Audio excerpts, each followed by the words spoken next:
Ayusin mo naman ang trabaho mo. Huwag mo namang sayangin na may mabait tayong amo.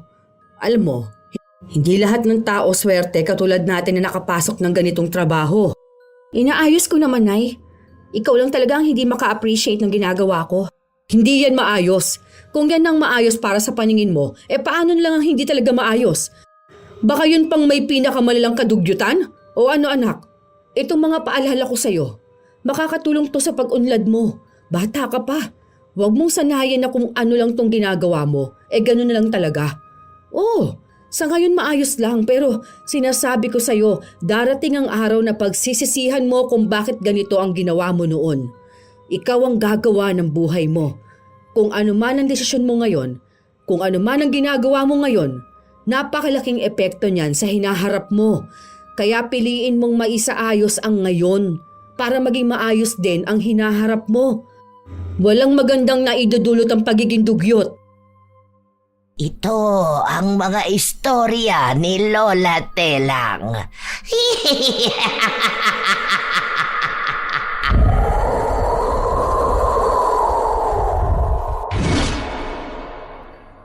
Mahirap talagang ipagkatiwala ang anak sa ibang tao dahil kahit binabayaran mo pa ito sa kanilang serbisyo, may iba na hindi kayang maging tapat at malinis. Katulad na lamang ni Dang, isang klase ng yaya na walang respeto sa kalinisan at sanay sa kadugyutan. Dahil sa ganitong ugali, may parusa siyang matatamo na tiyak na pagsisisihan niya. Magagawa pa kaya niyang magbago o sadyang bibit-bitin na lamang niya panghabang buhay ang kaparusahan sa pagiging dugyot? Yung anak ko lang po, ma'am. Marunong po mag-alaga ng bata yon. Siya yung madalas na pinag-iiwanan ng mga pamangkin niya. Bunso ko po. Naghahanap na rin po kasi siya ng trabaho para hindi na ibang tao ang kunin niyo. Kapag yung anak ko po ako na rin po ang titingin sa mga gawa niya. Sige Ate Virgie, papuntahin mo na lang siya rito bukas. Sigurado ka dyan na kaya ng anak mo ang ganito. Alam mo naman tong si Baby Aljon, ang gaslaw nito. Opo ma'am, mas malala pa nga po dyan ang mga pamangkin niya. Sanay po yun sa mga bata. Minsan nga nagreklamo na sa akin na hanapan ko na lang siya ng mapapasukan kesa naman daw po na libre lang siya nag-aalaga sa mga pamangkin niya. Basta ate pinagkakatiwalaan kita dito. Alam mo naman na malaki ang tiwala ko sa'yo dahil 5 taong ka nang namamasukan sa amin. Sana maayos din tong anak mo. Opo ma'am, pangako po maayos ito. Pumayag si Abby na anak ng kasambahay niya ang kunin. Nakita na niya noon si Dang pero hindi niya nakausap tungkol sa pag-aalaga sa bata. Dahil noon, wala pa naman sa isip ni Abby na kumuha ng yaya para sa kanyang anak. Kailangan na lang niya ngayon dahil magtatrabaho na rin siya. May trabaho naman ang asawa niya at nasa ibang bansa ito pero hindi sapat para sa kanila. Lalo pat sumusustento rin ang asawa niya sa mga magulang nito. Gusto niyang makatulong sa pinansyal kaya naisipan niyang magtrabaho. 2 taon naman na ang anak niya. Kaya naisip niya na pwede na itong ipaalaga. Malaki rin ang sahod niya sa bagong trabaho. Ayaw pa nga ng asawa niya na magtrabaho siya, pero sa mabilis na pagtaas ng bilihin, hindi sapat sa isang pamilya na isa lang ang nagtatrabaho, lalo na't naubos ang ipon nila nung nanganak siya. Ayaw niyang iasa ang pera sa asawa dahil may plano rin silang pag-iipon para sa kinabukasan ng kanilang anak. Dumating na ang araw na nag-aalaga na si Dang ng bata. Noong una, maayos naman siya. Hanggang sa nakampante na ang kanyang amo, doon na lumabas ang tunay niyang ugali. Isang araw, tulog si Dang nang umiyak ang bata. Ano ba yan? Iyak naman dyan ang iyak? Ano bang problema mo ha? Inaantok pa ako. Tatahimik ka ba yan o lalagyan ko ng tape yung bibig mo? Hindi tumigil sa pag-iyak ang bata. Hindi ito mapakali at panay ang sabi na Makati. Pero hindi siya pinapansin ni Dang. Kinakalabit din siya ng bata at tinuturo ang diaper na suot niya at binabanggit ang salitang baho. Mamaya na yan. Inaantok na ako Tae ka naman kasi ng tae dyan Mamaya ka na magpalit. Hindi pa naman matagal yan. Bumalik sa pagtulog si Dang hanggang sa ginising na lang siya ng ina. Nak, ano ba naman yan? Bakit hindi mo inaasikaso tong alaga mo? Tingnan mo nga, nanlamutak na ng taer nito sa higaan. Ay, ang sabi ko naman sa'yo na kapag ganito, asikasuhin mo na agad, hindi ba? Natuturuan naman na ito magbanyo eh. Ako na maglilinis dito sa kwarto. Paliguan mo na to. Nakakainis naman eh. Ano ba? Ganda na ng panaginip ko eh. Hayaan mo na yan. Punasan mo na lang yan. Hindi pwedeng punasan lang yan. Tingnan mo nga ang dugyot pati mukha oh. Tsaka hindi naman oras ng pahinga mo. Tanghali na. Tapos na akong maglinis tapos ikaw nakahilata ka pa rin. Hayaan mo na yan. Pupunasin ko naman yan mamaya. Ano ba naman to? Ay, iniipis na tong pagkainan ni Aljun. Hindi mo man lang ba to tinakpan? Itapon mo na to. Baka magkasakit pa ang bata. Okay lang yan. Pagpagan mo na lang yan kung pwede naman yan kainin pa eh. Tsaka maliliit na ipis lang naman yan. Tinakpan ko naman yan kaso pinasok pa rin ang ipis eh. Okay pa yan. Hindi naman yan nakamamatay. Anong hindi? Marumi na yan dahil ginapangan na ng ipis. Hindi pwedeng pagpagan lang yan lalo na't bata ang kakain. Kapag nagkasakit to, tayo pang malalagot. Baka pati ako ay mawalan pa ng trabaho. Ay, bumangon ka na dyan. Asikasuhin mo tong alaga mo. Ang ganda-ganda ng pakilala ko sa'yo sa amo ko eh. Tapos ganito ka lang? Kumilos ka nga dyan. Huwag mong dalhin dito ang pagiging dugyot mo sa bahay ha. Kahit na tinatamad si Dang, tumayo siya para asikasuhin ang bata. Pero hindi niya ito pinaliguan. Pinunasan niya lang ito para maalis ang mga dumikit na dumi sa katawan. Maging ang puwit ng bata ay hindi niya nilinis. Pinunasan niya lang din ito. Kaya nakakaramdam ng lagkit sa katawan ang bata. Hanggang sa umuwi si Abby ng kinagabihan nun. Ma'am, sandali po. Ipapainit ko lang po yung ulam nyo. Hindi na. Kumain naman ako sa office kanina. Si Aljon, tulog na ba? Opo, katutulog lang po ma'am. Pwede palipat sa kwarto ko kamo? Miss ko na ang baby ko. Sobrang busy naman kasi sa trabaho eh. Ay opo ma'am, sandali lang po. Sasabihan ko lang po si Dang. Hindi pa natutulog si Dang nung mga oras na yon dahil panay siya nood sa kanyang cellphone. Nang pumasok si Virgie sa kwarto, nakita niyang kung ano ang suot ni Aljon kaninang umaga, yun pa rin ang suot ng bata. Nangingitim na nga ang damit na yon. Bakas din ang dumi sa mukha ng bata, marumi rin at maitim ang talampakan.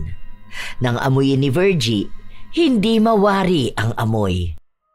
Ayan, panay ka TikTok. Hindi mo inaasikaso tong alaga mo. Ang baho, ang asim-asim, ang dumi pa.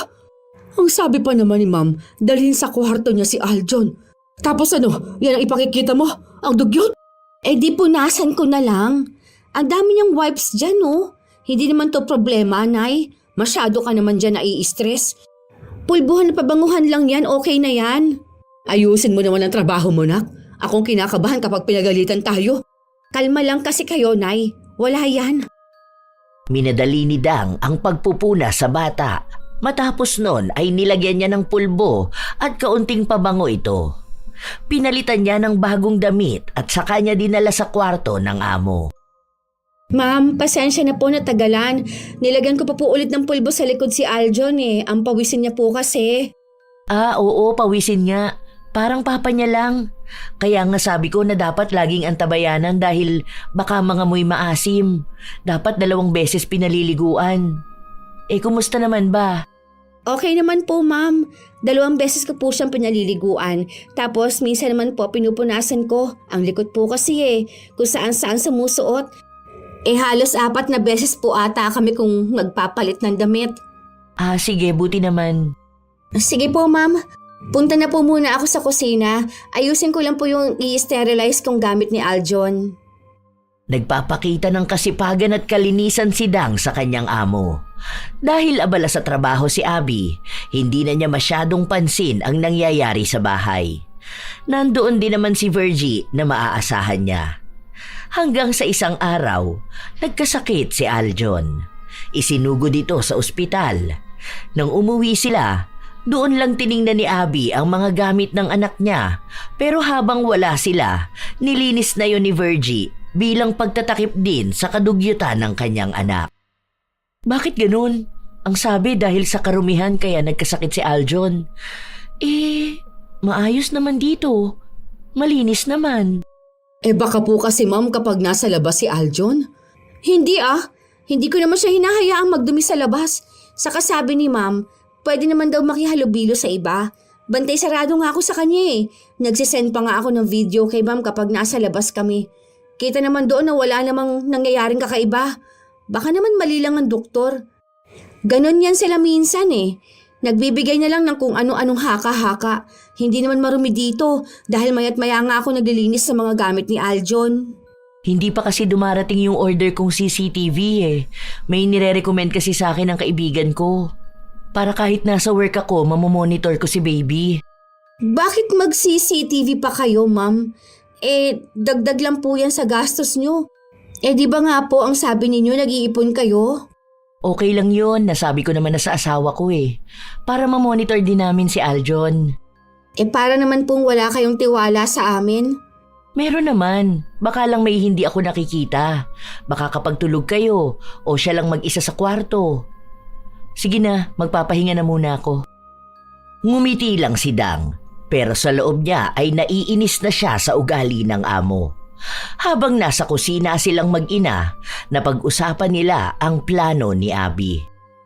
Ay salamat naman magkakaroon na ng CCTV sa kwarto ng alaga mo. O ayun, para makita ni mamang ginagawa mo. Malamang yan kapag may CCTV na, matututo ka na rin mag-ayos ng trabaho, hindi ba?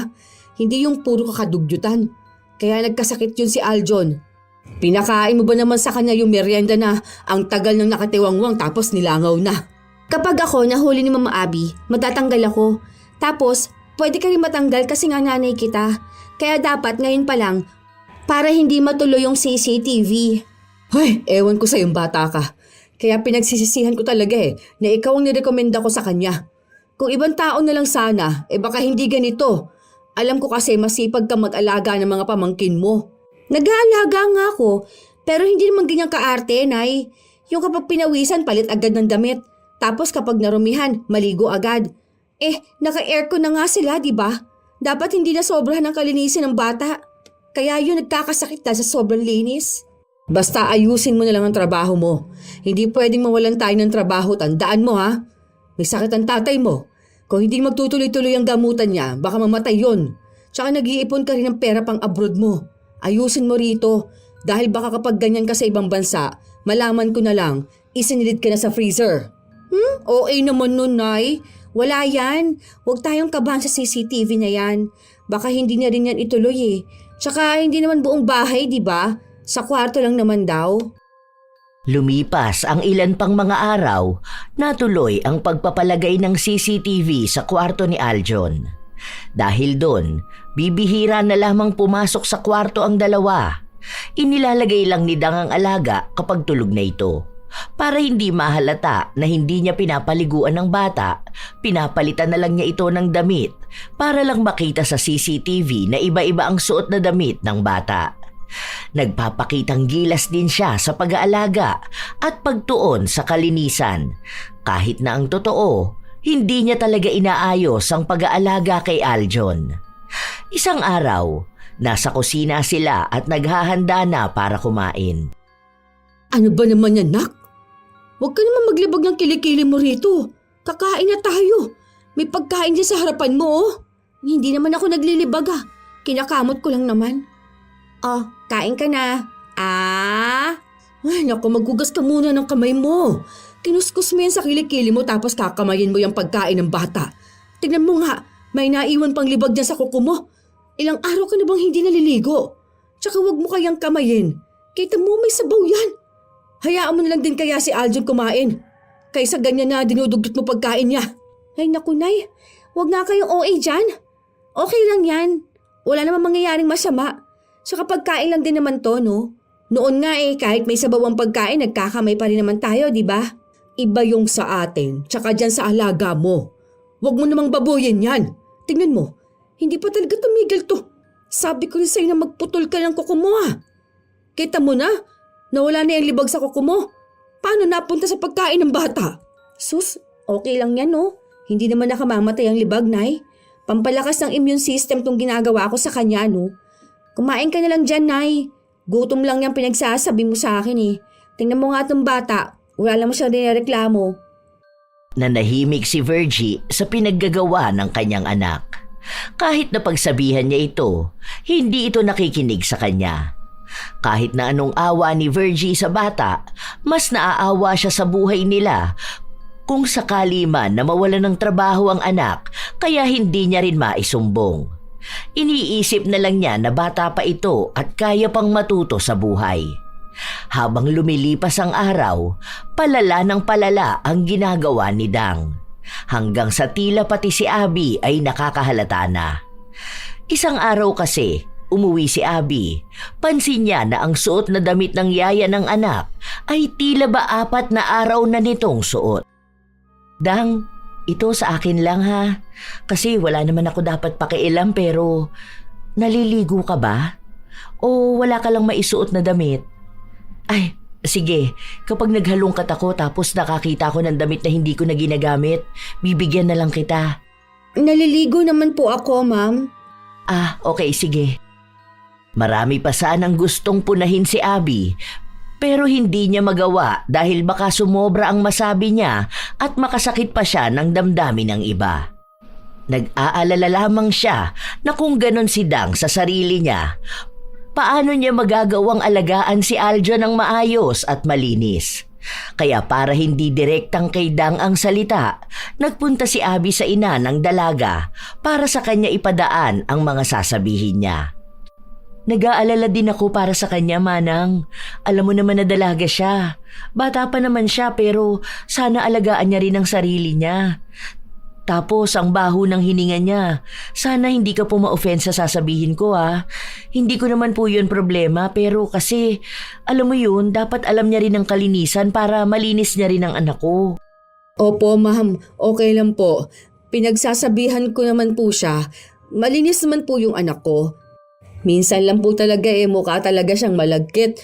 Gawa ng maghapon pong active si Aljon. Madalas pong nasa labas sila, hindi ba po? Tapos mainit kaya laging pinapawisan. Pero naliligo naman po yon. Nagpapalit din po ng damit niya. Sadya lang na nagagawa niya yon kapag tulog na po ang alaga niya. Pero pagdating naman po kay Aljon, malinis po talaga siya. Alam ko po yun, Ma'am. Kasi po, kami po palagi ang magkasama rito sa bahay. Kita naman po ninyo sa CCTV niyo, Ma'am, na maayos niyang naaalagaan ang anak ninyo.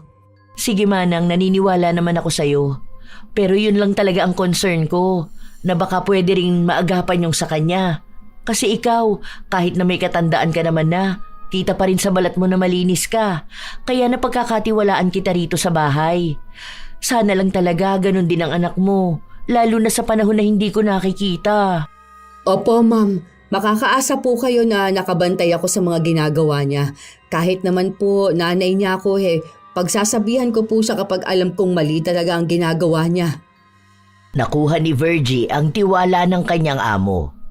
Kaya kahit naduda ito kay Dang, hindi pa rin inalis sa trabaho. Hanggang sa lumipas pa ang ilan pang mga araw, tuloy-tuloy na ang pagiging dugyot ni Dang. Minsan pa, kahit na kumakain ng bata ay nangungulangot siya. Wala siyang pakialam kung mahalo man sa pagkain. Dahil para sa kanya, hindi naman yon kadugyutan. Pagdating sa gamit ng alaga niya, hindi niya rin inaayos. Minsan pa, pinapasuot niya ang damit na nagamit na, lalo na kapag lalabas siya kahit paamoy maasim na yon. Matagal din siyang magpalit ng diaper. Isang beses pa, umuwi sila galing sa labas. Akala ni Dang ay wala pa ang amo, pero sakto na pagpasok niya ay kauuwi lang din pala ni Abby. Ma'am, nandito na po kayo? Akala ko po gabi pa ang uwi niyo. Ah hindi, maaga ako ngayon. Half day nga lang ako pero nag-grocery kasi ako. Oh, saan kayo galing? Grabe naman ang dumi ng damit ni Aljon. Ano yan? Bakit may mga parang tutong pa ng pagkain na natuyo sa pisngi niya? Ang baho niya rin. Bakit naman ganyan? Ma'am, napasobra po kasi ang laro niya eh. Andoon kasi yung paborito niyang kaibigan. Yung anak nung dyan nakatira sa kulay red na gate. Ang kulit po ma'am eh. Kahit na anong pigil ko, pumupunta talaga sila dun sa padulasan na marumi. Kaya inuwi ko po muna para paliguan na rin. Sure ka ba? Bakit parang nakita ko ng suot niya yung damit na yan? Marumi na yan di ba? Yan yung suot niya kahapon na hindi pa ata nalabhan. Itong diaper niya, punong-puno naman yata. Tinuruan ko na siya paano iihi para hindi na mag-diaper. Di ba ang sabi ko sa'yo, gano'n na lang din ang gawin mo para matuto siya magpaalam kung naiihi na ba siya o nadudumi. Opo ma'am, pero bata po kasi yan eh. Teka lang po, paliliguan ko na lang muna siya. Hindi na nag-atubili ang dalaga na dalhin ang alaga sa banyo. Dahil baka kung ano pa ang makita ng amo niya. Pero pagdating sa banyo, hindi naman niya agad pinaliguan ang bata. Binuksan niya lang ang shower para magmukhang may ginagawa siya sa loob. Kahit na ang totoo ay panay lang siya cellphone. Tinanggal niya ang diaper.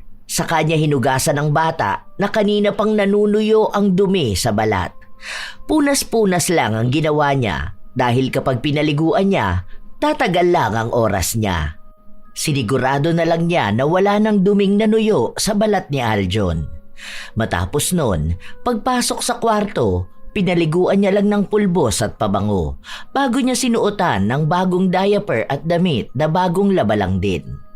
Para mas mangibabaw ang amoy kahit na hindi niya nilinis ng maayos ang bata. Inaamoy niya rin ang ulo, amoy pawis kaya pati bunbunan ng bata binuhusan niya ng pabango. Pasimple lang ito dahil alam niyang maaaring nanonood ang kanilang amo. Habang kasama ni Abby ang anak, ang mag-ina naman ay nasa kusina.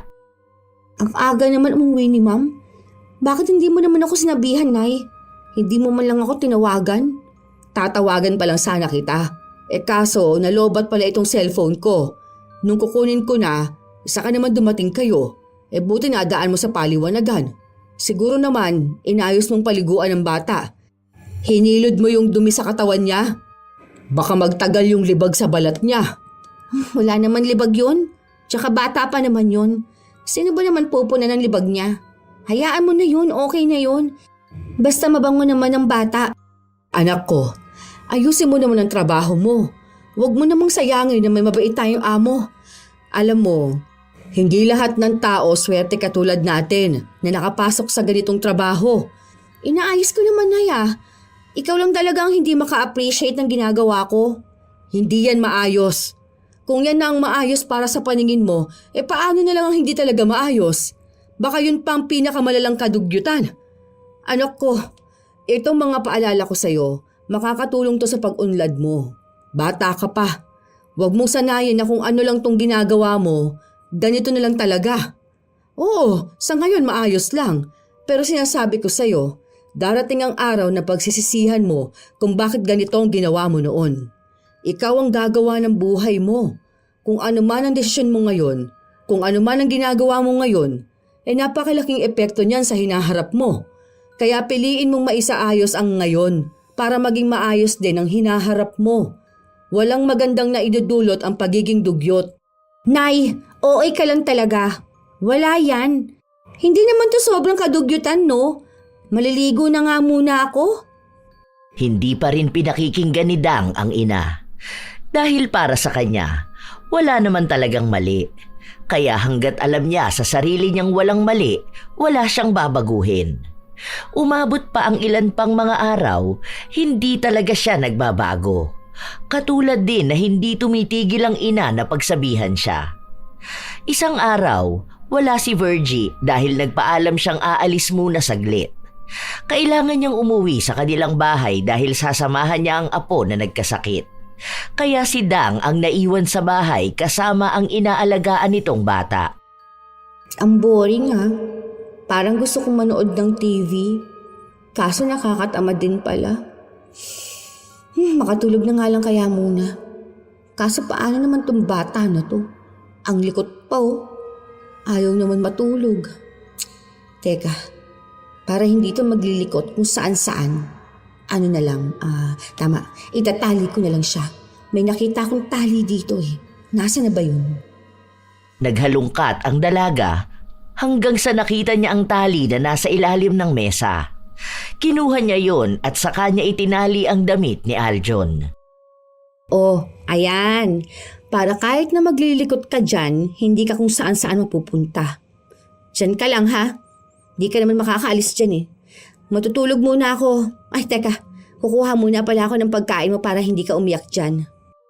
Inilapag lang ni Dang ang pagkain na kinuha niya sa sahig. Marumi ang sahig dahil hindi naman niya nilinisan ang dumi doon kanina. Natuyo na lang yon sa sahig at kahit na alam naman niyang puno yun ng mikrobyo, nakuha niya pa ring hayaan na ilapag ang pagkain ng bata. Tila ba nagmukhang aso si Aljon? Mas masahol pa dahil kahit platong paglalagyan ng pagkain, hindi niya pa ibinigay. May inumin naman na nasa baso pero dahil bata yon na malikot, natabig at natapon. Nahalo pa ang tubig sa pagkain na naaapakan din ni Aljon. Maruming marumi kung titingnan pero ipinikit na lang ng dalaga ang kanyang mga mata saka siya natulog. Buo ang loob niyang hindi uuwi ang amo. Habang nasa kasarapan ng tulog si Dang, nagising siya sa isang malakas na sampal. Nagbabalo ka na ba talagang bata ka ha? Ano ba naman itong pinabayaan mong alaga mo? Naglamutak na rito oh. Yung pagkain kinakain niya, nakadikit na sa sahig, ang dumi, ang daming buhangin, tapos may buhok-buhok pa oh. Basa pa siya, at ang masama pa itinali mo talaga? Paano kung pumulupot sa leeg ng tali ha? Ay Diyos ko po, ano ba namang utak ang meron ka anak? Ang sakit mo naman manampal, Nay. Nakikita mong nagpapahinga ang tao eh. Tsaka wala namang masamang nangyari sa bata na yan ha. Siya naman na may kasalanan kung bakit nadulog yung pagkain niya dyan. Nakakainis naman talaga. Ah, talagang gusto mo bang hintayin na mapahamak ang alaga mo? Ha? Bumangon ka dyan. Paliliguan ko to. Ikaw ang maglinis dyan ng kalat. Ako nga, tigilan mo kung babae ka ha. Huwag mo akong paaandaran dyan sa tinatamad ka. Sinasabi ko sa'yo, isa pa. Ako na mismo magsasabi kay Ma'am Abby na tanggalin ka na sa trabaho mo rito. Tatanggalin? Saan naman ako mag-a-apply niyan? Ayoko nga sa factory. Ang gulo kaya ng trabaho dun, no? Okay naman na kasi yan. Hindi rin naman nagreklamo yung bata, hindi ba? Basta, gawin mo na lang ang inuutos ko sa'yo. Ikaw kayang kasambahay dito, Nay. Ibig lang sabihin nun, ikaw ang dapat na naglilinis ng bahay at hindi ako. Mamaya na, inaantok pa talaga ako. Wala nang nagawa pa si Virgie. Punong-puno na siya sa pinaggagawa ng kanyang anak. Kaya umabot na sa punto na handa na siyang sabihin kay Abby ang nangyayari. Gusto niyang humanap na lang ito ng ibang yaya para sa anak nito. Humahanap lang siya ng pagkakataon para umamin. Habang hinihintay niyang lumabas ng kwarto si Abby, dumating naman ang anak niya. Nay, tingnan mo. Ang mahal ng gamutan ni Jennifer. Kung isang buwan to, mga nasa 4K ang kailangan. Saan naman kukuha si kuya ng pera para dito? 4K nga lang sinasahod dun sa pinapasukan niya eh. Tapos hindi rin naman siya pwede magdagdag ng trabaho kasi nga sakitin din siya. Tingnan mo, kung isusumbong mo ko, paano pa ako makakatulong sa pamangkin ko? Kaya ba ng sahod mo na makatulong dito kay kuya? May iniinom ka rin na gamot? Tapos pangkain pa sa bahay. Kaya pag-isipan mo maigi kung isusumbong mo ko. Alam ko na gagawin mo yon ngayon. Kahit na hindi mo sabihin sa akin, ramdam ko. Pero sige, bahala ka. Ikaw rin naman ang mamumroblema kapag wala tayong maitulong kay kuya. Oh, ayan na si Ma'am Abby. Lumabas na ng kwarto niya. Palapit na rito. Naku, pasensya na ate. Tumawag kasi ang asawa ko eh. Ano pala yung sasabihin mo sa akin? Okay ka lang ba? May problema ba? Sige po, iwan ko na lang po muna kayo kung may pag-uusapan po kayo, ma'am. Punta lang po ako sa kusina, ma'am. Tungkol saan ba yung sasabihin mo sa akin, ate? Wala po pala, ma'am. Wala po, okay na po pala. Pasensya na po sa abala, okay na po. Tungkol nga saan? Kanina parang mukhang seryoso yung gusto mong sabihin sa akin.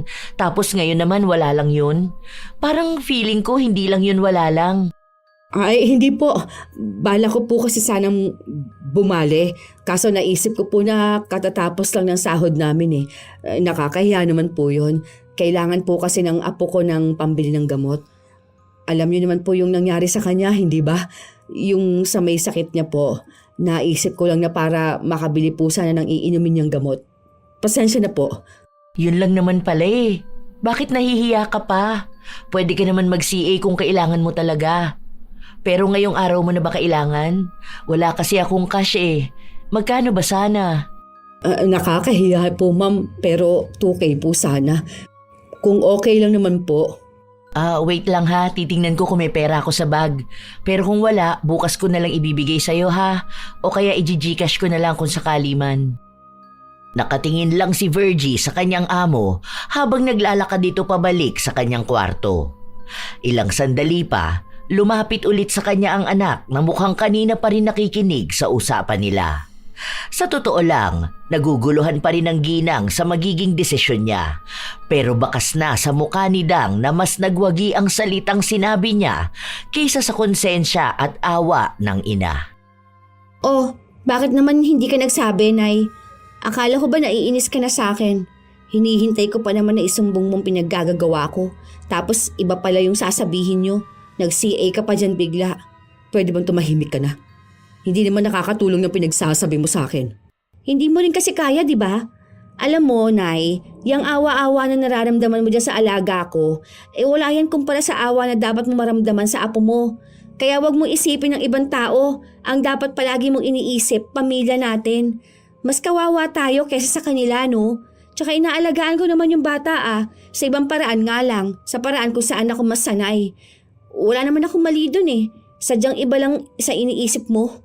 Sure din naman ako na may ibang yaya rin na ganun ang gawain. Kahit napalitan ako, malamang yung papalit sa akin, tatama rin din sa panay pagbabantay ng bata. Mas okay na to kasi magkasama tayo. Nagtutulungan tayo para sa pamilya natin. Hindi nagawa ni Virgie na ilaglag ang kanyang anak. Kahit na sa mga sumunod na araw, patuloy pa rin sa kadugyutan si Dang. Kung ano-anong ginagawa niya sa bata na hindi nakikita sa CCTV. Kapag naman kasama nila si Abby, doon lang kahit na paano ay tumitino si Dang. Minsan kasi, parang gusto na lang ni Virgie na naroon palagi ang amo para naman magtrabaho ng maayos ang kanyang anak. Pero naiisip niya rin na kung nasa bahay lang si Abby, malamang walang trabaho si Dang. Naiipit siya palagi sa dalawang sitwasyon. Awa niya sa amo at awa niya sa pamilya. Isang araw, naabutan niya ang anak na pinapakain ng alaga nito. May gamit naman itong kutsara, pero nung bumahing si Dang, hindi niya tinakpan ang bibig niya. Sana naman matuto ka magtakip ng bibig mo. Tingnan mo, yung mga kaning lumabas dyan sa'yo, napunta sa pagkain ng bata. Kita ko pa na suminga ka para ilabas yung butil ng kanin dyan sa ilong mo. Tapos kada bahing mo'y tumatalsik yung laway mo sa mukha ng bata. Ano ba naman yan, ha? Parang hindi kita tinuruan ng bata ka na kapag ganyan itatakpan mong bibig mo para hindi tatalsik sa ibang tao. Kanin lang yan, Nay. Hindi naman yan nakamamatay, ano? Ang nakamamatay dyan, yung germs. Paano namang sinabi nyo, Nay, na may virus ako? Ni hindi nga ako nagkaroon ng COVID noon. Kaya hindi siya mahahawa ng kahit na ano sa akin. Healthy rin ako. May sakit ka, hindi ba? Malamang, ang ano niyan, yung pwede mong mahawaan ng alaga mo. Kaya nga sabi ko sa'yo, mag-face mask ka. Tinuturuan ka na nga, hindi ka pa rin nakikinig sa akin. Kapag may sakit ka, kapag uubo ka o babahing, takpan mong bibig mo para hindi rin tumalsik yung laway mo sa ibang tao. Nakakahiyayan kung sakali mang magkaroon ka ng nobyo o asawa tapos ganyan ka kumilos. Kapag sa ibang bansa ka talaga niyan ako, gawin mo yan? Aba, ewan ko na lang kung anong mangyayari sa'yo niyan. Wala naman kasi akong nakakahawang sakit, Nay. Ang OA nyo, parang lagi mong sinasabi na may malubha akong karamdaman. Sus, bahin at ubo lang naman to. Normal naman sa tao na magkaroon ng ganito, ano? Kahit naman sino pwede magkasakit. Hindi naman dahil lang sa nahawa sila sa akin. Tsaka sa panahon na to, uso ang ubot sipon. O sige, kung wala ka mang sakit o nabigla ka lang sa pagbahing, mas maganda pa rin na magtakip ka ng bibig mo para hindi mo matalsikan ng iba. Kung ang mga bata nga natuturuan kung paano ang tamang pagkilos kapag uubo o babahing. Tapos ikaw na may isip, na hindi mo pa rin inaayos? Akala ko pa naman naturuan kita ng maayos noon. Iba naman na ang naging ugali mo. Hindi ka naman ganyang kadugyot noon ha. Oh, baka sadyang hindi ko lang nakita dahil lagi akong wala sa bahay dahil sa trabaho ko. Ang tagal ko nang nag-alaga ng mga pamangkin ko, Nay. Wala naman nagkasakit sa kanila, di ba? Tingnan mo nga. Kasi nga, sanay yung katawan nila. Hindi yung katulad ng mga mayayaman na ganito. Akala mo bawal madampian ng marumi kasi magkakasakit na. Sa sobrang sasela nila, hindi nakikilala ng katawan nila yung mga germs. O, di ba? May dulot na maganda kapag nakasanayan mong marumi kasi hindi ka kaagad dadapuan ng sakit. Madalas dyan sa mga mayayaman yan nagkakaroon ng LBM. Kaya nga nagkasakit sa bituka ang pamangkin mo, di ba? Kung ano-ano pinapakain mo sa kanya noon, hindi lang agad lumabas yung sakit niya.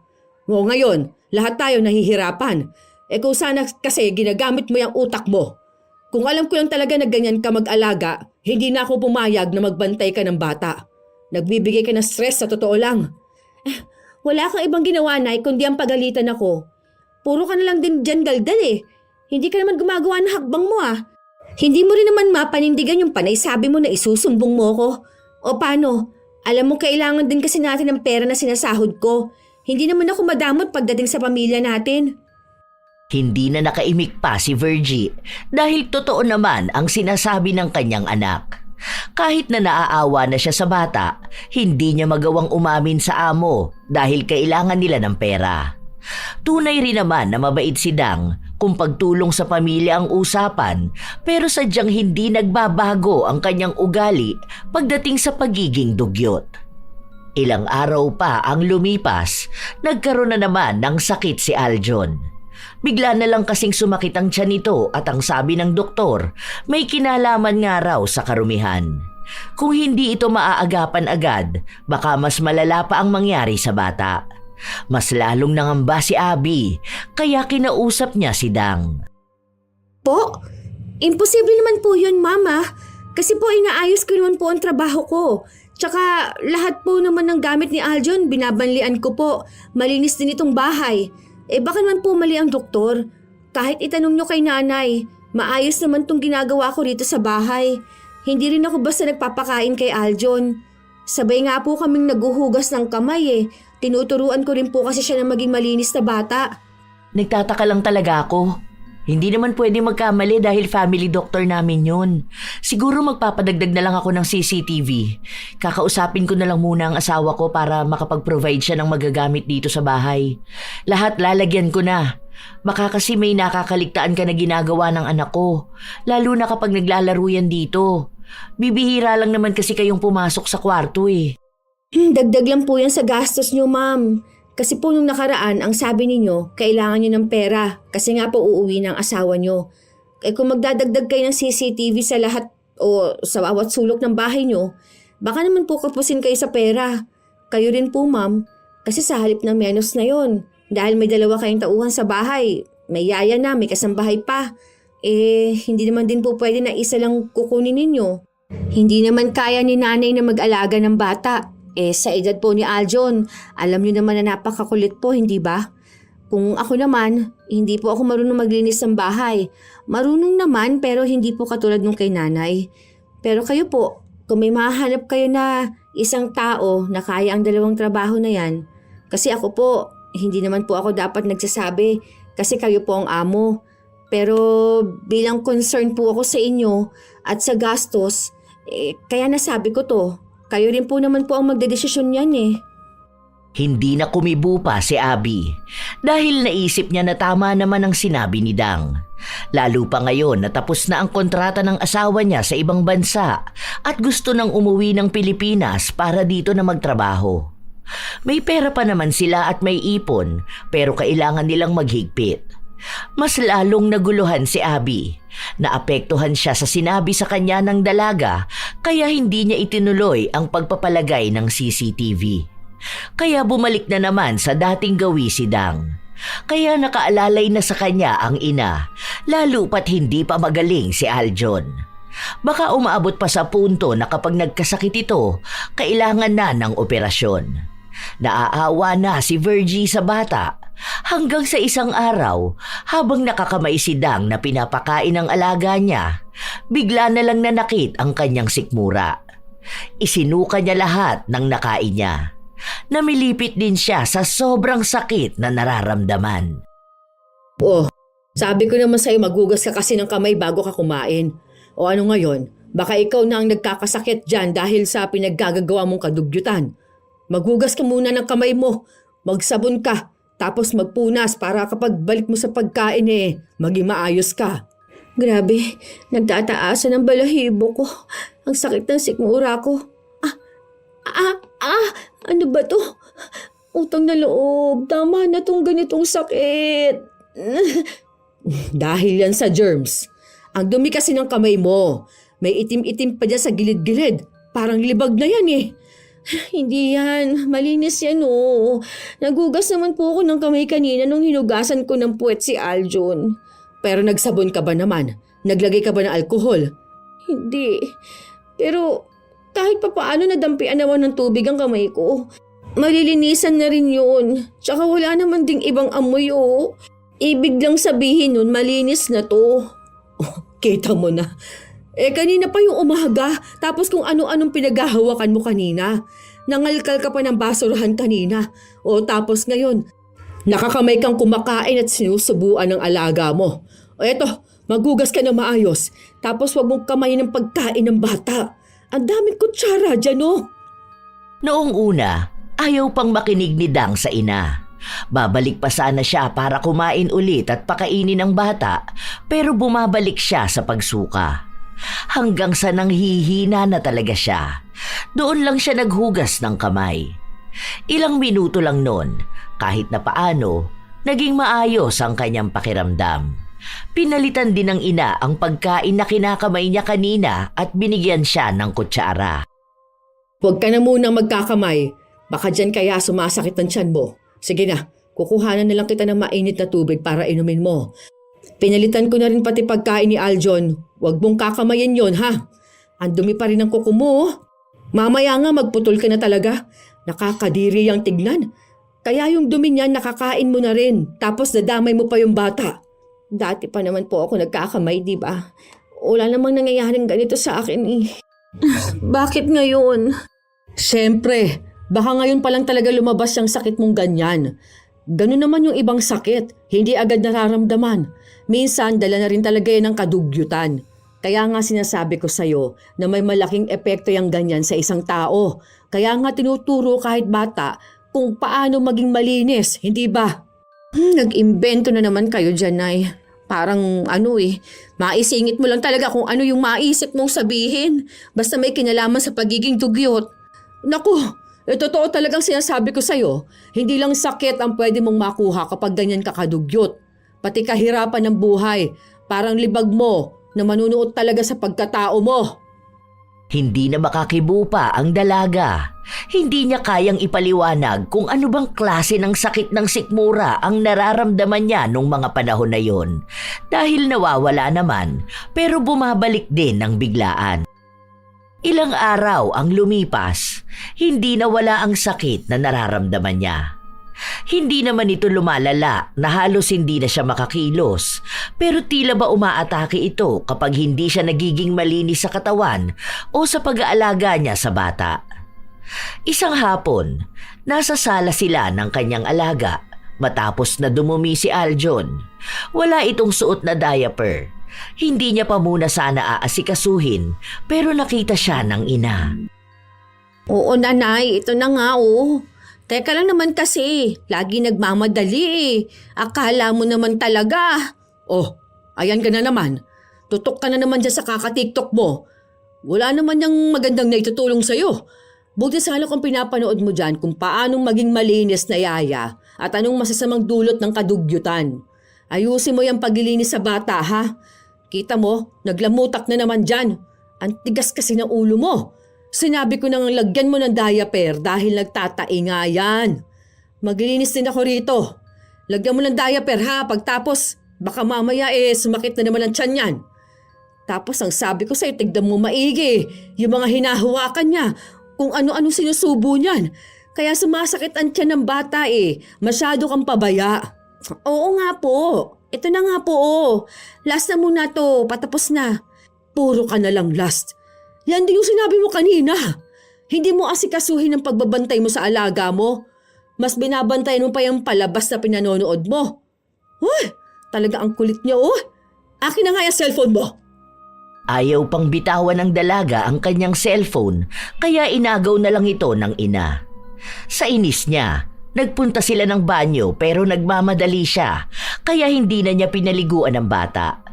Kumuha na lang siya ng maruming damit sa kanya ipinuna sa katawan ni Aljon. Hindi man lang niya binasa para matanggal ang mga nanuyong dumi. Hindi na rin naman siya nag-abala na tanggalin yun dahil gusto na niyang matapos ang paglilinis sa alaga. Halata na rin kasing inaantok ito. Kapag natulog na si Aljon, pwede na ulit siyang maghilata at manood hanggang sa magising ulit ito. Wala pa naman din si Abby kaya walang titingin kung malinis ba ang bata. Okay na yan. Hindi ka naman masyadong nangangamoy eh. Lagyan na lang kita ng pabango at pulbos kapag dating ng mami mo mamaya, ha? Ano ba yan? Ito na naman to. Buisit naman talaga. Agad na sumuka ang dalaga. Napahawak pa siya sa kanyang sikmura. Para bang hinahalukay ito at lahat ng pagkain na nakain niya, kailangan niyang ilabas lahat. Nang matapos siyang sumuka, hinang-hina siya. Napaupo pa siya sa sahig ng banyo. Ang alaga naman niya, tahimik lang na nakatayo at naghihintay ng susunod na gagawin sa kanya. Ilang sandali pa, sumilip ang kanyang ina sa banyo. Hindi mo talaga pinaliguan ng bata, no?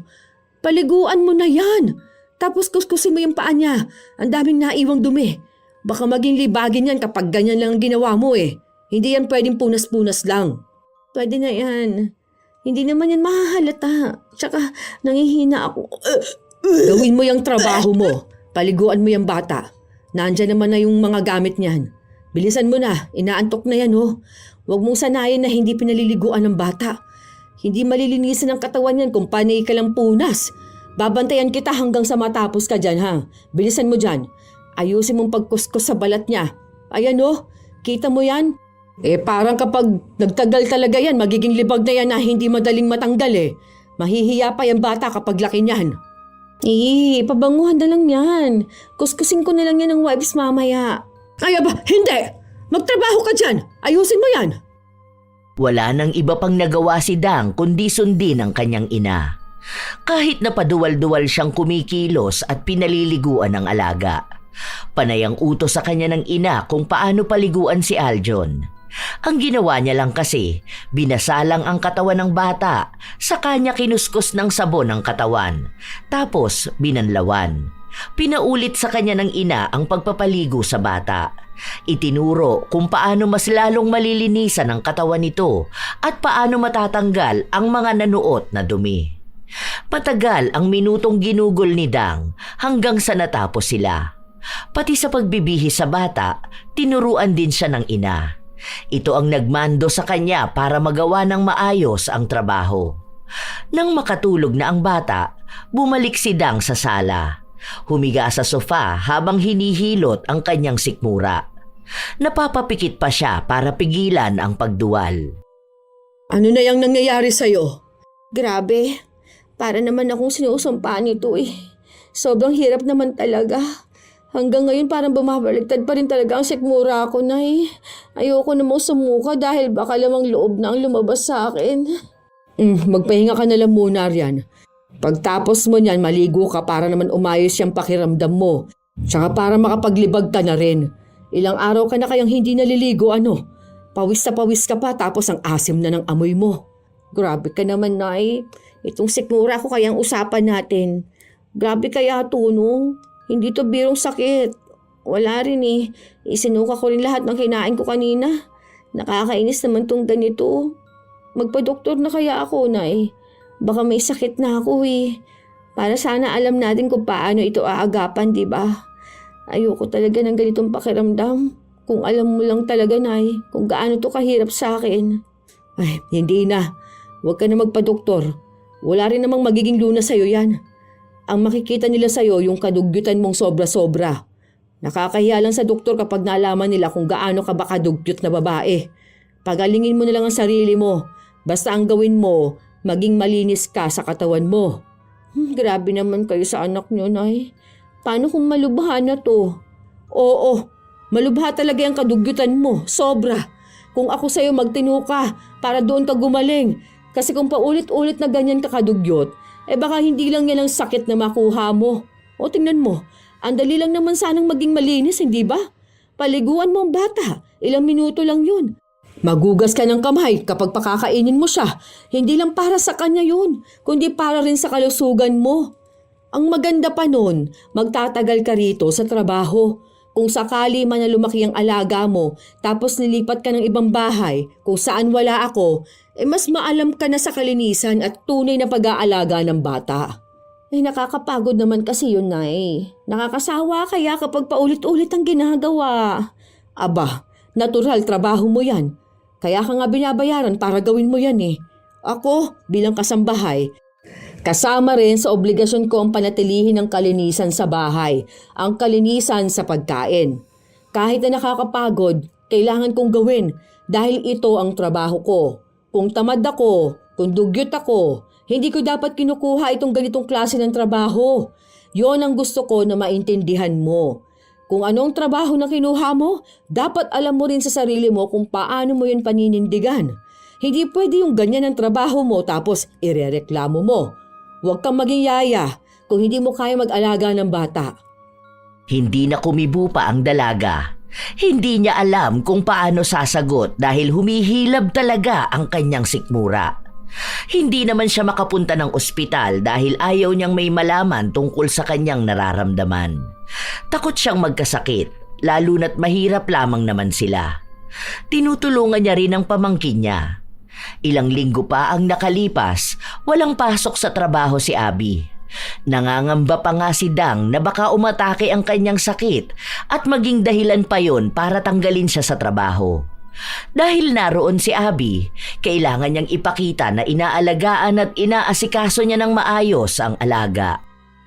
Ma'am, pwede ko na po ba makuha si Aljon? Paliliguan ko na po kasi siya eh. Baka mamaya po kasi matulog na yan, hindi pa naliliguan. Nangangati pa naman po siya kapag natutuyuan ng pawis. Ah, oo sige. Saka pala ipasuot mo sa kanya yung kulay blue na damit.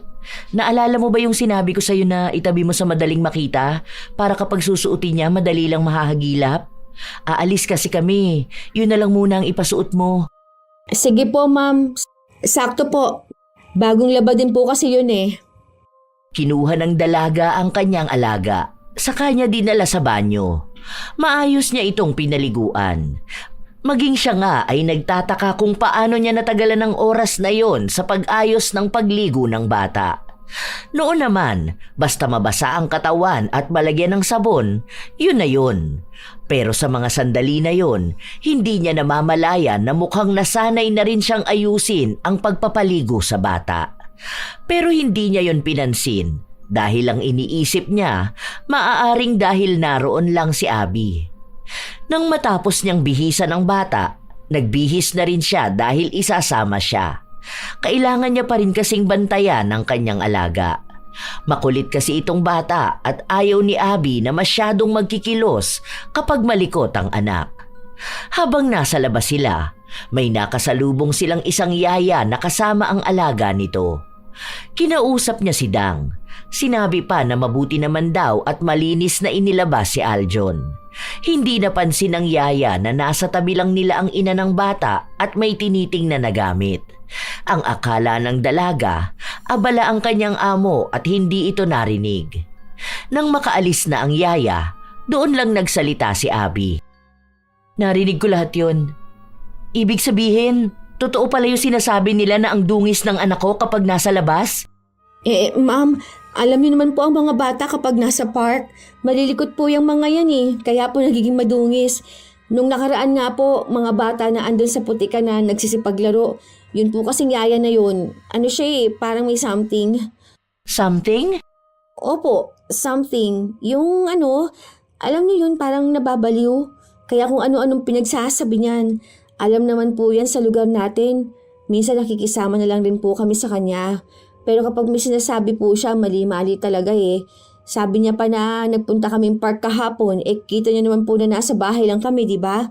Nasa kwarto kami ni Aljon kasi natulog lang siya halos maghapon. Tapos ako po may LBM. Tsaka nagsasabi ako kapag pupunta kami ng park. Kaya wag niyo po yan silang papansinin. Kapag may nagsusumbong sa inyo, ginugulo lang naman ngayon ang iniisip niyo po. Hindi na kumibo pa si Abby. Ilang araw pa ulit ang lumipas. Kapansin-pansin na may nagbabago kay Dang. Hindi niya yon pansin, pero alam ng kanyang ina na hindi na siya kailangang paalalahanan minsan na maghugas ng kamay dahil tila ba nasasanay na rin siya. Sa tuwing hindi kasi siya gagawa ng kalinisan, doon umaatake ang sakit ng kanyang sikmura. Kaya ayaw niyang sumusuka siya dahil sinasabi niya na pakiramdam niya ay malapit na siyang mamatay. Isang araw, naabutan siya ng kanyang ina na naghuhugas ng kamay at nagsasabon pa. Kasabay na rin noon ay hinuhugasan niya ang kamay ng alaga. Oh, aba ayos yan ah. Marunong ka na pala talaga maghugas ng kamay. Wala naman ako magagawa, Nay. Alangan namang magsusuka ako dito, di ba? Naiinis na nga ako eh. Parang tanga. Laging hugas ng hugas. Nakakatamad naman tong ganito. Tapos kapag hindi ko naman ginawa, ano mangyayari sa akin? Lupaypay na naman ako sa isang gilid kasi nilabas ko na naman lahat ng kinain ko. Ang mahalaga ngayon, alam mo na yung ginagawa mo.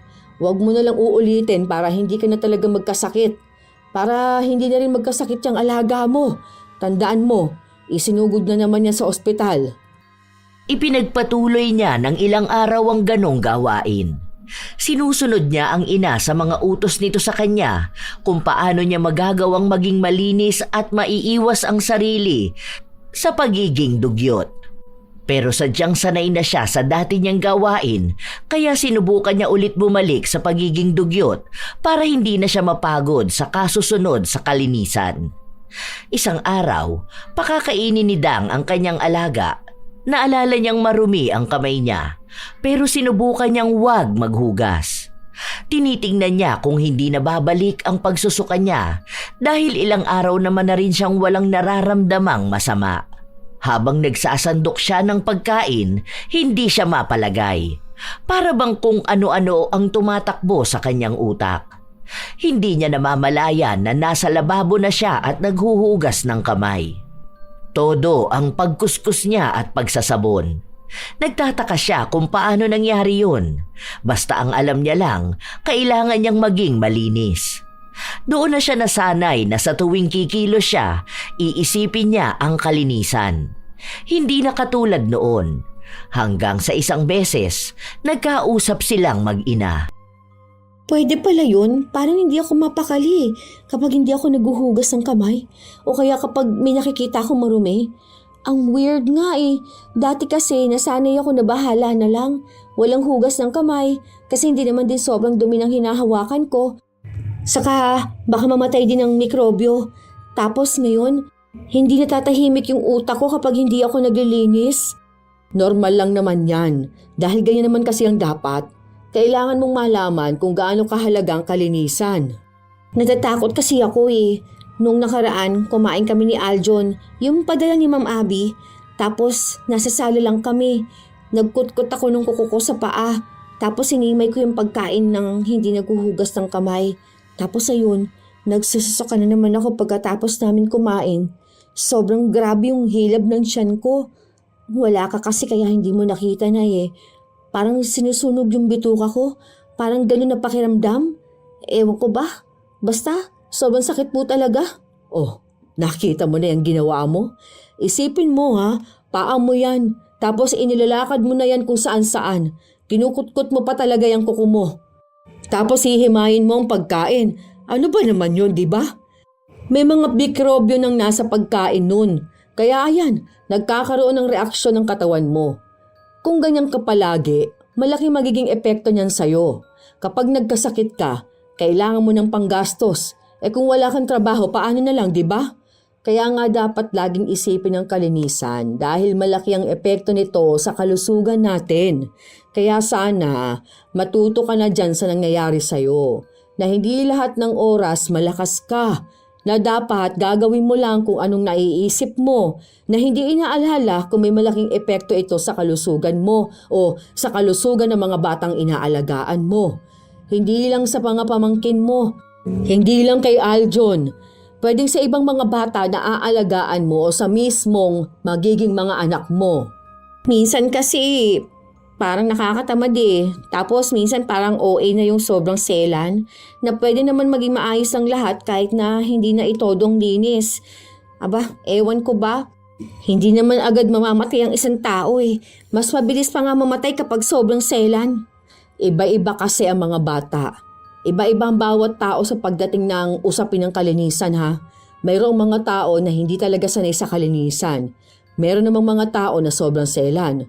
Depende yan sa kinalakihan nila o sa sarili nila mismo. Pero ikaw, sobrang naman kasing kadugyutan mo. Nandadamay ka ng bata. Kapag naging sakitin yan, siya ang magdadala nun ng mahabang panahon. Kaya sana naman, anak ko, subukan mo namang magbago. Hindi kasi habang buhay na kasama mo kung umaalalay sa'yo. Huwag mong hayaan na lamunin ka ng karumihan. Mahirap makawala sa ganyan. Kaya maging malinis ka para sa sarili mo at para sa ibang tao sa paligid mo. Mas magaan pa rin sa pakiramdam kapag malinis ka. Hindi nakakibo ang dalaga sa mga salitang sinabi sa kanya ng ina. Pero maging sa isip niya, naiisip niya ang pinaggagawa niya noon na hindi na niya magawa ngayon. Natatakot na siyang makaramdam ng hindi maipaliwanag na sakit. Habang lumilipas ang mga araw, nagkukusa na siyang maglinis, pati sarili at katawan niya. Naging maarte na rin siya sa dumi, kaya sa tuwing marurumihan ang kanyang alaga, hindi siya mapakali kapag hindi niya ito nilinisan. Kung noon, hindi niya madalas paliguan si Aljon, ngayon naman ay kailangan niyang masigurado na malinis ang bata. Naggupit na rin siya ng mahahaba niyang kuko para walang duming hahalo sa pagkain ng bata. Iniwasan na rin niya ang pagkakamay at paghawak sa kung saan-saan.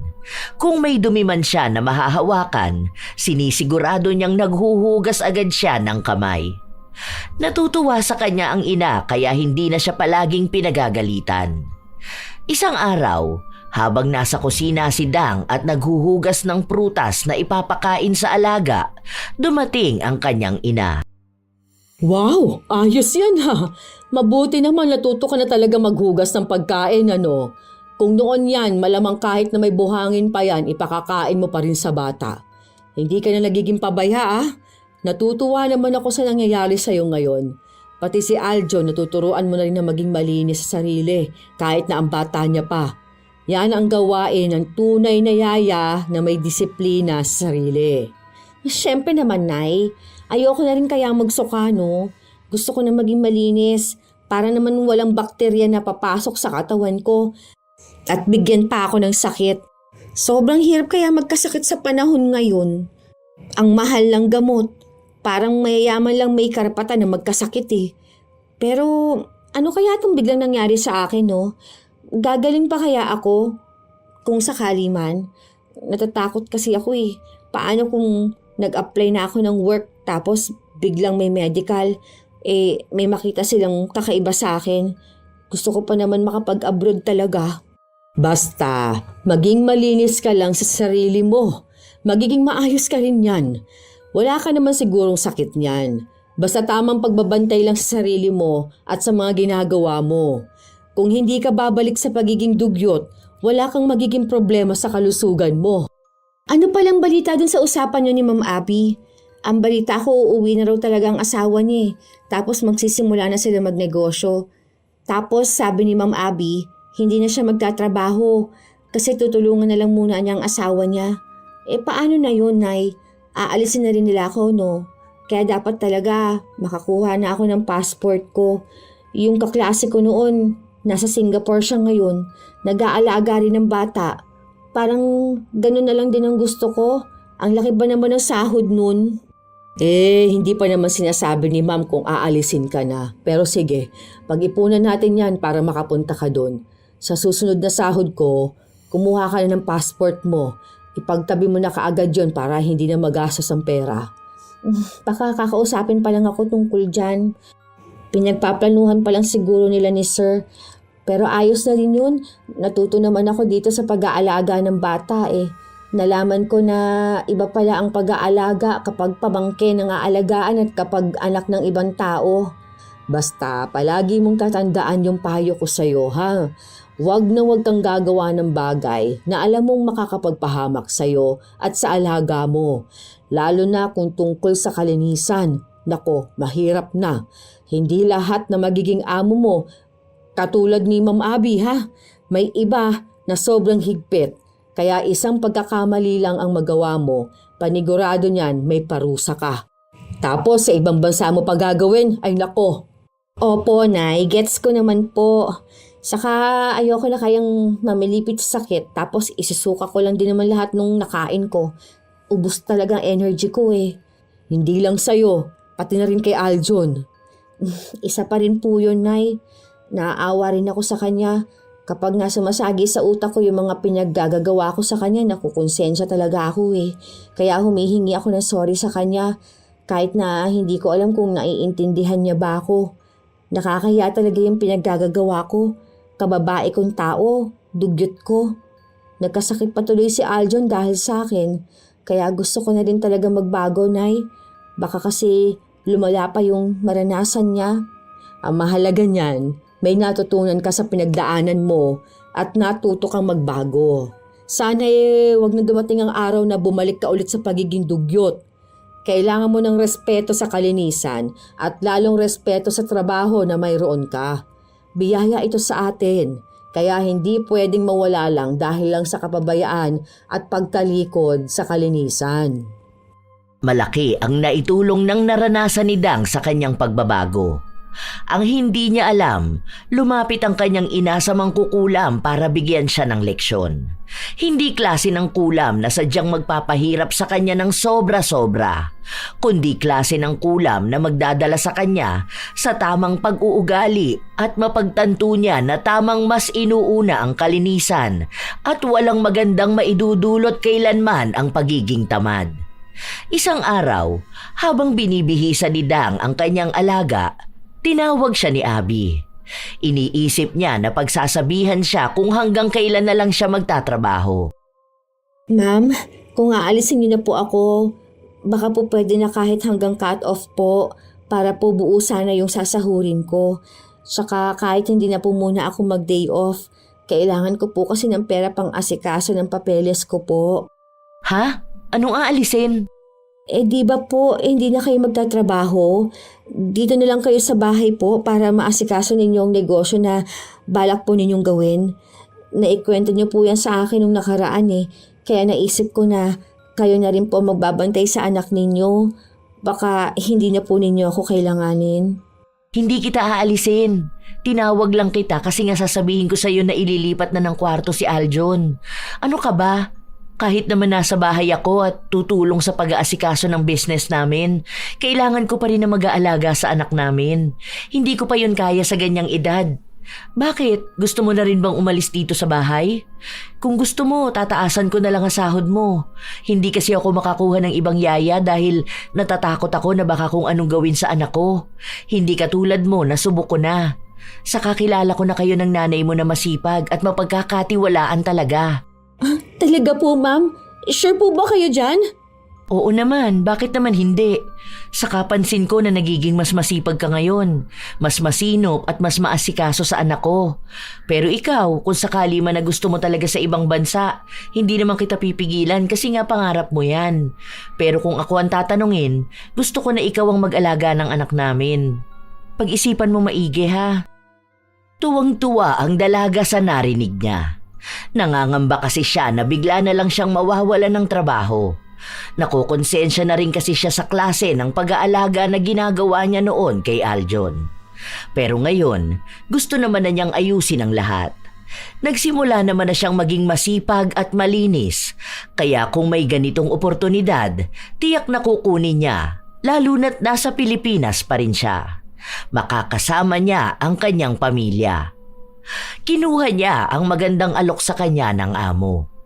Patuloy silang dalawa ng ina na namamasukan kay Abby. Mabuti na lamang at mabait din ang asawa nito at hindi naghihigpit sa kanila. Sa paglipas ng panahon, palagi lang nasa tabi ng bata si Dang. Napalapit na rin naman sa kanya si Aljon.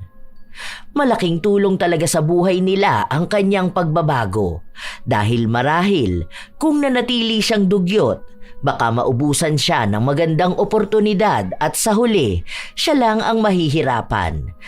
Na kahit papagsisihan niya ang mga nangyari, wala na siyang pagkakataon na baguhin ang kanyang buhay. Simula na rin noong naging maayos siya sa trabaho, hindi na siya nakaramdam ng kahit na anong sakit. Palagi niya ring tinuturuan ang kanyang alaga na maging masinop sa kanyang sarili at huwag gawin ang mga kadugyutan na ginawa ni Dang noon. Tulong niya yon sa bata para hindi tularan ang nagawa niyang mali noon. Minsan sa buhay ng isang tao, may mga ugali na akala natin ay normal na dahil nakasanayan na. Hindi natin napapansin na mali. O kaya naman, iniisip natin na wala naman talaga itong epekto. Gaya ng pagiging dugyot. Hindi lang talaga agad nakikita ang resulta kahit na paunti-unting nagkakaroon ng problema sa pagdaan ng panahon. Bilang isang yaya, ang kalinisan ay hindi lang naaayon sa amoy o sa itsura, kundi sa respeto. Respeto sa sarili, respeto sa trabaho, at respeto sa batang inaalagaan. Kung ang nag-aalaga ay pabaya, paano matuturuan ang bata na maging maayos? Ang simpleng hindi paghuhugas ng kamay, ang hindi pagligo, ang pagpapabaya sa katawan, nakakabawas yan sa dignidad. May mga tao rin na nagiging komportable sa dumi dahil iniisip na yon ang nakasanayan at kinalakihan. Ngunit sa likod ng mga nakasanayan, may mga bagay na hindi na dapat ipinagpapatuloy. May mga bagay na kailangang baguhin, hindi para sa tingin ng iba, kundi para sa kapakanan ng sarili at ng taong inaalagaan. Ang bawat kilos ng yaya ay may epekto sa bata. Ang bawat pagpapabaya niya sa sarili ay may kalakip na panganib. Hindi lahat ay nakikita ng mata, ngunit mapapansin sa kalusugan at sa ugali ng bata. Dahil ang dumi ay hindi lang nasa katawan, kundi sa ugali at pagtrato sa trabaho. Tandaan na ang pagiging dugyot ay hindi tadhana. Hindi ito katapusan. Kahit sino, kahit gaano pa kalalim ang nakasanayan, ay maaaring magbago. Ang mahalaga ay maunawaan na ang malinis na katawan ay hindi kayabangan, kundi paggalang. Paggalang sa trabaho, paggalang sa batang inaalagaan, paggalang sa sarili. Dahil kung paano mo inaalagaan ang sarili, yun din ang kalidad ng pag-aalaga mo sa iba. At bilang isang yaya, yon ang isa sa mga bagay na dapat ay meron ka.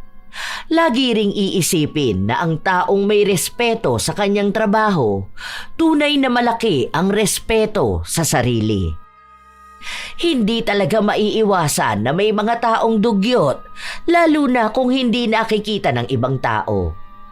Kayo ba mga apo, minsan na rin ba kayong nakakilala ng taong dugyot sa trabaho? At kung kayo ay may opinyon at komento tungkol sa ating bagong kwento, maaari nyo yang ibahagi upang aming mabasa. Naway may aral kayong natutunan. Shout out sa ilan sa mga masusugid na tagapakinig ng mga istorya ni Lola Telap. Chef M at belated happy birthday kahapon kay John Henry Silayan ng Barangay Kabulusan. Danica Simeni, Fritz Love, Gray, Melanie Braza, MJ Rivera ng The Netherlands, Mary Jane Rico, Erica De Leon, Joy Amador, Ivan D, Lucy Tugna, Pam Kat Ong, Kinet Aligado, Mary Ann Pesino, Hanyul 5698, Rosalyn Asentista. Salamat sa pakikinig ninyo, Maria Vanessa Nimo, Selina Torres, Grace Torib, Janelle Ramos, Love, Mr. and Mrs. K. Vlog, Benilda Ministerio, Letty Joachim, Erlinda Tolenada, Cherry Mukbang ASMR, Rose Ann Romasanta, Christina Peru, Vanessa Hagensten, Beth Lisa, Riza Rizardo. Shout out din sa inyo, Joseph Apego, Irene Canubas, Regine Opada, Brian Mendoza, Binibining Reggae, Maria Evelyn Santos, Sherlyn Joseco, Charlene Gumansing, Light Gutierrez, Myralyn Vergabera, Isa Bianca Taroza, Sirwen Cordero, Nigel Manozo, Cecil Figueroa Bernabe, Melodena Caballes.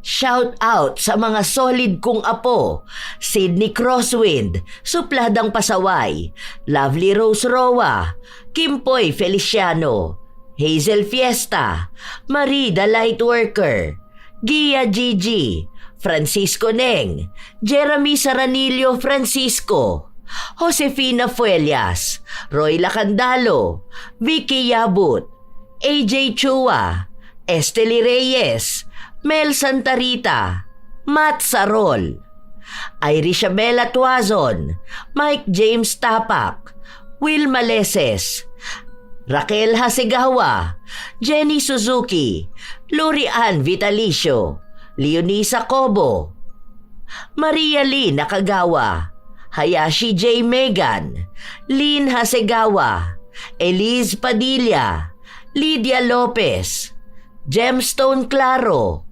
Lance MBB, Arvid Shane Hoiberg Channel, Gami Neil Francisco at sa kanyang asawang si Dada Neil Francisco, Pureza Tagiwalo, Rachel Whitney, Alma Naong, Jennifer Makasinag, Jaime Constantino, Milrose Demate, Razon Yao, Robert Crimen, Rosalina Bugayong, Ami Yong, Ami Bag, Angelina Ignacio, sa buong Team Manok ng Amsik Angeles City, Pampanga, Ray Galedo at sa Galedo family ng Kabuyaw, Laguna, Roslyn Mangilin, Cherry May Libiran. Ito ang inyong Lola Telang at maraming salamat sa palagi ninyong pagsubaybay, pag-aabang at pakikinig mga apo.